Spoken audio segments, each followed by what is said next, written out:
so I'll do a brief intro before I bring you in. Mm-hmm. Hello everyone, and welcome back to the European Research Showcase as part of this Intersections 2023 event. My name is Sam Langford. I'm the coordinator for the Global Science Show putting together today's event. Whether it has been videos like this you're watching just now, profiles being shared, threads of information, there's loads of stuff happening as part of this event. Now we're here again to find out about the person that you can see on the screen with me, who they are, what they do and why they're awesome. So Faye Watson, who are you and what do you do? Oh, it's a deep existential question, that, Sam. But yeah, I'm Faye. I am the Public Engagement with Research Manager for the College of Medicine and Veterinary Medicine at the University of Edinburgh. And what that means in my day job is that I support researchers across our whole college to engage different public audiences in the research that they do to hopefully shape our research so that it benefits society in the best way that it can. So, how do you end up in a job like this? What does the career trajectory for someone like you look like? Well, I think if you asked any public engagement person, they would tell you something completely different. My kind of career started, I started a PhD, and about 2 years into the PhD, I went to a conference to talk about my science and realised that I didn't really enjoy talking to scientists about my science anymore.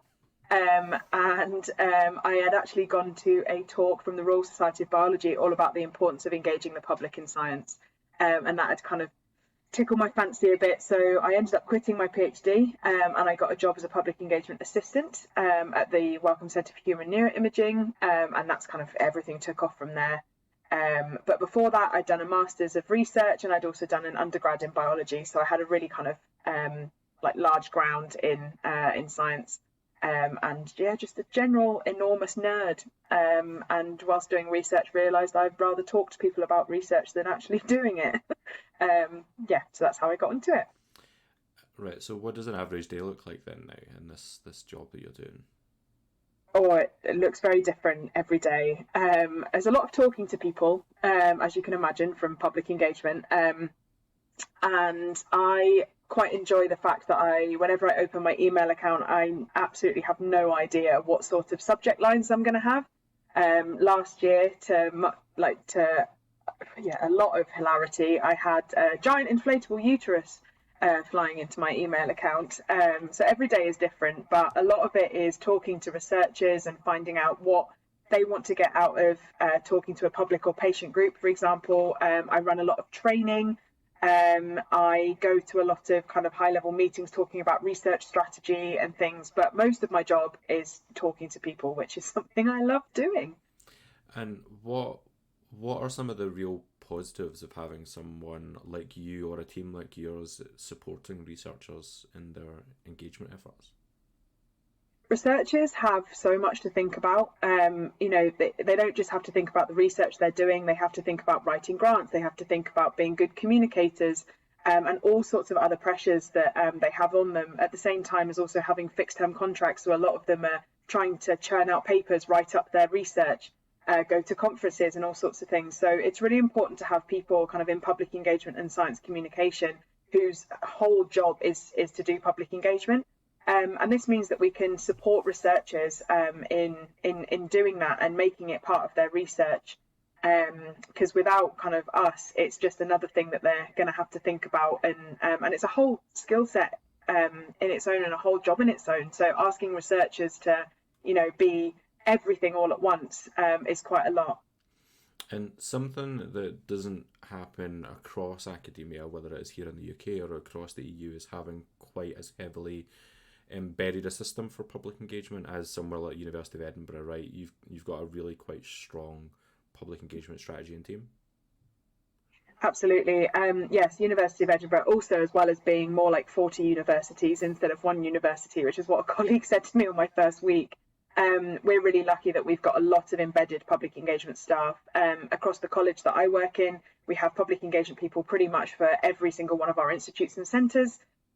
So there's lots of really kind of in-depth, detailed subject-specific experts as well in the different localities. But then you've also kind of got my role, which sits sort of over all of those centres and institutes at a strategic level. So kind of anything that's going on at centre or institute level gets passed up to me, and I'm able to kind of put that forward to research strategy on a kind of higher, more strategic level within the university.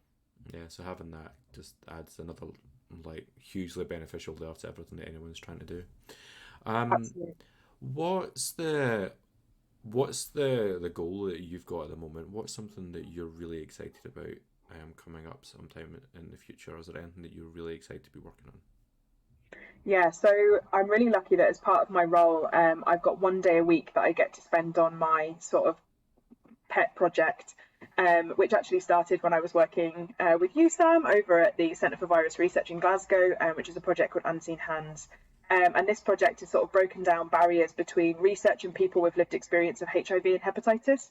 And kind of during my time at the CVR, we sort of realised that the diversity and equality sort of aspects of care and support and research for people living with HIV wasn't excellent in Scotland. So I kind of, off the back of that, applied for a Churchill Fellowship, and I've been awarded a 2-month travel fellowship to go to Botswana and South Africa, as these are countries that are doing amazingly in reducing the health burdens of HIV and hepatitis C. To go and see what they're doing there, and then come back and work with charities, researchers, and all sorts in Scotland to see whether we can implement these really good strategies and support services in Scotland. So yeah, I get to fly out to Botswana in the middle of February, spend 2 months, again being a giant nerd, learning lots of stuff from incredible people, and then I get to come back and work with some really, really brilliant charities and other stakeholders in the UK to see how we can improve people's lives here as well. Well, two points off of the back of that. One, I'm really jealous of you getting the chance to go and do this, but also to see the big five potentially, and also just the. How do you see the importance of like directly working with communities then in terms of informing research and public engagement? I think it's just the most important thing. I think so many researchers, because of the way that funding is structured, and the funding, things being dictated by the huge funding councils, that a lot of times it's lost like what is actually needed. And I think one of the things that really struck me, especially within this project, is a lot of our fundamental virologists who work on HIV, hepatitis C, had never met someone living with that virus before. And then when we did bring them together, the amount of rich conversations and grounding that happened, and a lot of the researchers getting a completely renewed kind of passion for what they were doing, because they could see the direct, not even the direct application, but they were able to see the little part they were playing in the big kind of picture about the fight against bloodborne viruses. And you just won't get that unless you work with communities. So, and especially communities, especially like the ones I'm going to be working with, who are people who may live with HIV and hepatitis C, but also live with multiple other challenges, including might be IV drug use, homelessness, especially in Scotland. These were ethnic minority communities. It's really important that I go and live in their communities for two months, to be able to really understand those challenges, so that we can then implement solutions that really work best for them. A really exciting thing to be doing. As I say, I'm both massively excited for you and very jealous. Well, on that, they've just opened their applications. So if anyone has a cool idea and they want to go somewhere else in the world to learn about what they do somewhere that does it better, they've literally just opened applications, and I couldn't recommend it more.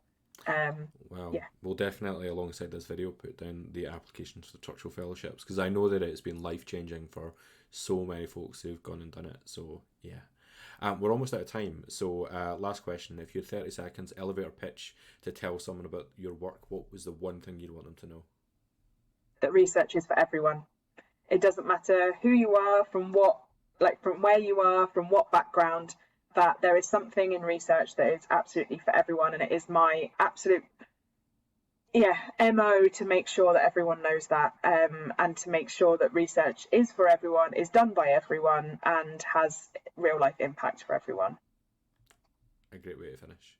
Where can people find out more about you and the work that they do if they want to, Faye? So I'm quite active on Twitter at FayeWatson94. Also my website, which is www.fayewatson.co.uk. and the Unseen Hands Project. And if you want to follow my travels in Botswana, it is at Unseen Hands Scotland on Instagram. Fabulous. We'll make sure all those links go outside along it, and the power of post editing that'll appear on the screen in it as well. Faye, thanks so much for coming to talk to us today, and folks at home, thank you so much for watching along. Please do like, share, retweet wherever you're watching it. Please do leave comments above or below depending on where you're watching it as well. Engage with all the stuff coming out of European Research Showcase. There's so much to see, but for now, take care, and we'll see you all again very soon. Cool.